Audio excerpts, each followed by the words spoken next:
అంటే చెక్కబడాలి, మందిరం కట్టాలి అంటే దున్నబడాలి, మందిరం కట్టాలి అంటే కొట్టబడాలి, మందిరం కట్టాలి అంటే నలగొట్టబడాలి.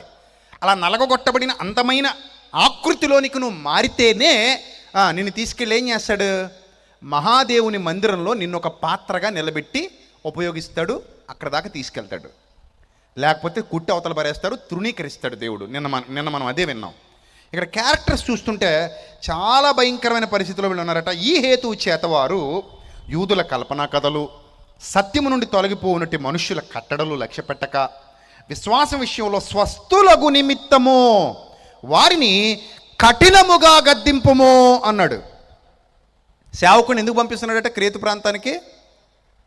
సేవకుని క్రేతు ప్రాంతానికి ఎందుకు పంపిస్తున్నాడట?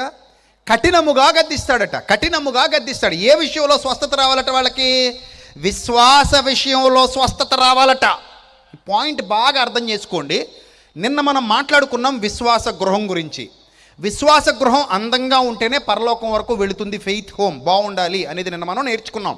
ఇక్కడ ఈరోజు